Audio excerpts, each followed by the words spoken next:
આપણે લગ્ન પ્રસંગમાં જઈએ ને તો સૌથી વધારે ભીડ લાઈવ ઢોકળાના કાઉન્ટર પર હોય છે, કેમ કે ગરમા ગરમ લાઈવ ઢોકળા નાનાથી લઈ મોટા બધાને ભાવતા હોય છે. તો આજે આપણે દાળ ચોખામાંથી આથો લાવ્યા વગર ઇન્સ્ટન્ટ લાઈવ ઢોકળા બનાવીશું, જે એકદમ સરસ જાળીદાર અને લચકા પડતા અને સોફ્ટ બનશે. તો વિડીયો તો તમને પસંદ આવશે જ, તો વિડીયોને એક લાઇક કરી ચેનલને સબસ્ક્રાઈબ જરૂરથી કરી નાખજો અને દરેક નવા વિડીયોના નોટિફિકેશન માટે બાજુમાં આપેલા બેલ આઇકનને ઓલ પર કરી નાખજો.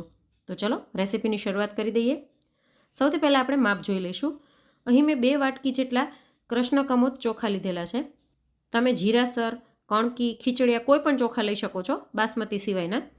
તેની સાથે એ જ વાટકીના માપથી 1 વાટકી ચણાની દાળ અને અડધી વાટકી મગની મોગર દાળ લીધી છે. તેની અંદર 4 મોટી ચમચી અડદની દાળ નાખી દઈશું, એટલે બંને દાળ ભેગી થઈને 1 વાટકી થઈ છે.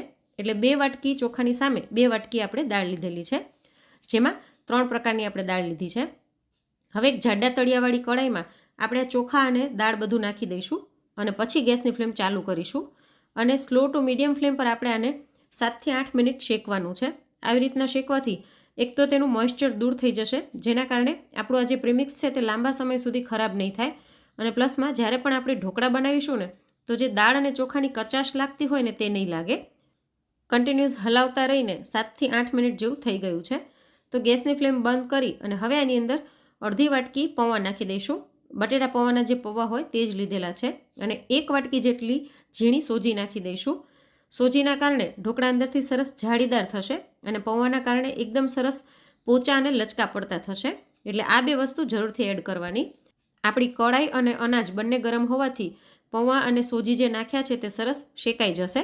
એટલે ગેસની ફ્લેમ બંધ કરીને પછી જ તે એડ કરવાના, અને આને થોડીક વાર આપણે આવી રીતના હલાવતા રહીશું, કેમ કે તળિયું ગરમ હોવાથી જો એમનેમ રાખી દઈશું તો નીચેની બાજુ થોડુંક દાજી જશે. એટલે 1 કે 2 મિનિટ આવી રીતના હલાવતા રહી અને પછી આપણે આને ઠંડુ થાય ત્યાં સુધી રહેવા દઈશું. તો અહીં આપણું મિશ્રણ એકદમ સરસ ઠંડુ થઈ ગયું છે. તો હવે આપણે આને પીસવાનું છે. તો આવી રીતના તમે પ્રીમિક્સ બનાવી અને રાખી દીધું હોય ને તો સવારે બાળકોને નાસ્તામાં તમારે હાંડવો આપવું હોય, ઢોકળા આપવા હોય, ઇન્સ્ટન્ટ બની જાય છે, અને આ પ્રીમિક્સ લાંબા સમય સુધી ખરાબ પણ નથી થતું. તો આપણે આને 2 બેચમાં ગ્રાઇન્ડ કરીશું. તો પહેલી વખત મેં અહીં આને પીસી લીધેલું છે અને એકદમ સરસ ભાખરીનો જેવો લોટ હોય એવું જ પીસાઈ જાય છે. પણ આને આપણે ચાળવું જરૂરી છે, જેથી અંદર કોઈ કણી રહી ગઈ હોય તો તે નીકળી જાય. તો આપણે આને લોટ ચાળવાની ચાળણીથી ચાળી લઈશું. તો અહીં મેં બંને બેચને પીસી અને ચાળી લીધી છે, અને છેલ્લે આ જે વધ્યું છે એને ફરીવાર આપણે પીસી અને ચાળી લઈશું. તો આ પ્રીમિક્સને આપણે ડબ્બામાં ભરી અને ફ્રીજની અંદર 6 મહિના સુધી સ્ટોર કરીને રાખી શકીએ છીએ, અને બહાર 1 થી 1.5 મહિના સુધી આને કંઈ નથી થતું.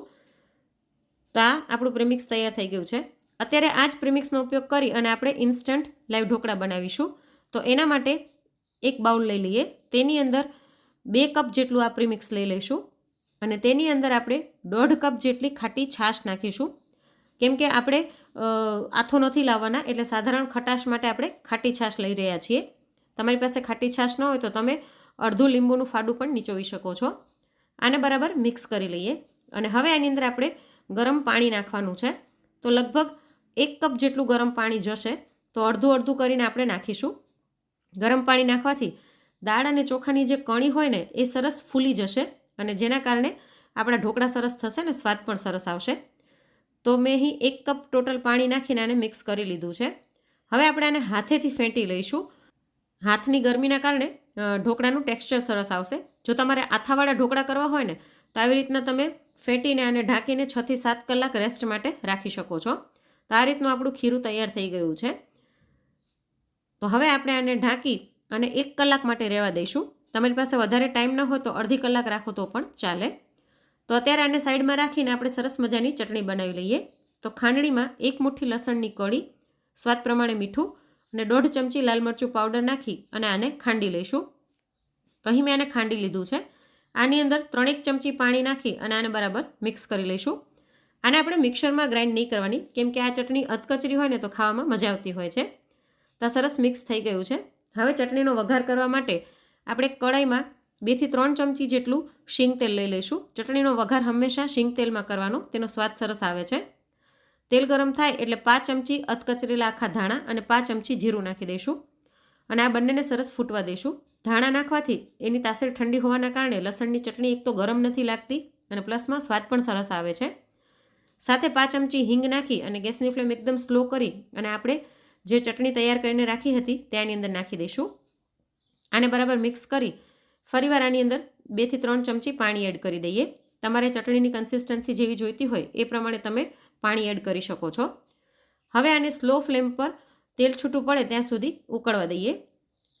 તો જો તેલ છૂટું પડીને દેખાવા લાગ્યું છે. હવે આની અંદર આપણે 1 ચમચી દહીં નાખી અને આને કન્ટિન્યુઅસ હલાવતા રહીને મિક્સ કરી લઈશું. આવી રીતના દહીં નાખવાથી ચટણીનો સ્વાદ બમણો થઈ જાય છે અને સાથે જ લસણ ગરમ પણ નથી પડતું. તો આ ચટણીને તમે 15 થી 20 દિવસ સુધી ફ્રીજમાં સ્ટોર કરીને રાખી શકો છો અને કોઈ પણ શાક બનાવવામાં આ ચટણી નાખશો તો શાકનો સ્વાદ બમણો થઈ જશે. તો આપણી ચટણી તૈયાર થઈ ગઈ છે. આને સાઈડમાં રાખી દઈએ અને હવે આપણે ખીરું ચેક કરી લઈએ. આને રેસ્ટ થતાં 1 કલાક જેવું થઈ ગયું છે અને જો આપણું ખીરું એકદમ સરસ ફ્લફી જેવું લાગી રહ્યું છે. તો હવે આમાંથી આપણે થોડુંક ખીરું અલગ કાઢીને પછી આની અંદર બધું એડ કરીશું. તો અત્યારે હું 4 ચમચા જેટલું ખીરું અલગ કાઢું છું. તો 2 ચમચાથી 1 થાળી બનીને તૈયાર થશે. એટલે આપણે 2 થાળી જેટલું ખીરું અલગ કાઢી લીધું છે. બાકીનું ખીરું આપણે સાઈડમાં રાખી દઈએ. આની અંદર સ્વાદ પ્રમાણે મીઠું અને 5 ચમચી હળદર નાખી દઈશું. સાથે 1 નાની ચમચી આદુ મરચાંની પેસ્ટ અને 1 ચમચી તેલ નાખી અને બરાબર મિક્સ કરી લઈએ. તેલ નાખવાથી ઢોકળા ખાતી વખતે ગળામાં ડચુરો નથી વળતો. હવે આની અંદર 1 પાઉચ ઈનો નાખીને બરાબર મિક્સ કરી લઈશું. ઈનો નાખવાથી પહેલાં થાળીને તમારે ગ્રીસ કરી લેવાની અને ઢોકળિયામાં પાણી પણ ઉકળવા મૂકી દેવાનું. તો ઈનો સરસ મિક્સ થઈ ગયો છે. હવે પહેલાંથી ગ્રીસ કરેલી થાળીમાં આપણે આ ખીરું નાખી દઈએ. રેડીમેડ જે લાઈવ ઢોકળા હોય તે એકદમ સરસ પાતળા પાતળા હોય છે એટલે આપણે ખીરું થોડુંક ઓછું જ નાખીશું. ખીરાને થાળીમાં બરાબર ફેલાવી દઈએ અને હવે ઉપરથી થોડુંક લાલ મરચું પાવડર નાખી દઈએ અને થાળીને આપણે ઢોકળિયામાં સ્ટીમ થવા મૂકી દઈશું. જો આપણું પાણી પણ સરસ ગરમ થઈ ગયું છે. બંને થાળી મૂકી અને ફૂલ ફ્લેમ પર ઢાંકીને આને 15 મિનિટ માટે આપણે સ્ટીમ થવા દઈશું. તો 15 મિનિટ થઈ ગઈ છે. આપણે ચેક કરી લઈએ. જો એકદમ સરસ સુગંધ આવી રહી છે ઢોકળાની. આને આપણે નીચે લઈ અને આની ઉપર તેલ લગાડી લઈશું. તો 1 ચમચી જેટલું શીંગ તેલ નાખી દઈએ. આવી રીતના ઉપરથી તેલ નાખવાથી ઢોકળામાં એક સરસ શાઇનિંગ આવે છે અને ઉપરનું પડ છે તે ડ્રાય નથી લાગતું. ઢોકળા ખાવામાં મજા આવે છે. ઉપરથી થોડીક કોથમીર નાખીને ગાર્નિશ કરી લઈએ અને હવે આપણે ઢોકળાના કાપા કરી લઈએ. તમારે આવી રીતના પ્રીમિક્સ ન બનાવવું હોય અને ઇન્સ્ટન્ટ ઢોકળા બનાવવા હોય તો એની રેસિપી પણ મેં તમારી સાથે શેર કરેલી છે. અહીં તમને વિડીયોમાં દેખાઈ રહ્યું છે, જેની લિંક હું નીચે ડિસ્ક્રિપ્શન બોક્સમાં આપી દઈશ. તેના પર ક્લિક કરી તમે તે રેસિપી જોઈ શકશો. તો જો આપણા ઢોકળા કેટલા સરસ જાળીદાર અને લચકા પડતા બન્યા છે. હું તમને બતાવી દઉં કે અંદરથી કેટલા સરસ સોફ્ટ છે. જો જાળી દેખાઈ રહી છે ચારે બાજુથી અને એકદમ સરસ ટેસ્ટી લાગે છે. તો તમે આવી રીતના દાળ ચોખામાંથી ઇન્સ્ટન્ટ લાઈવ ઢોકળા ક્યારેય ન બનાવ્યા હોય ને તો એક વખત આ રેસીપી પ્રમાણે જરૂરથી ટ્રાય કરજો. તો અહીં મેં પ્લેટમાં ઢોકળા લઈ લીધા છે અને સાથે આપણે જે ચટણી તૈયાર કરીને રાખી હતી તે સર્વ કરી દઈએ. તો જોઈને જ મોઢામાં પાણી આવી જાય એવી આજની આ રેસીપી તમને કેવી લાગી તે કોમેન્ટ કરીને જરૂરથી જણાવજો. અને જો રેસીપી ગમી હોય તો લાઈક કરીને વધુમાં વધુ શેર પણ કરજો. Thanks for watching.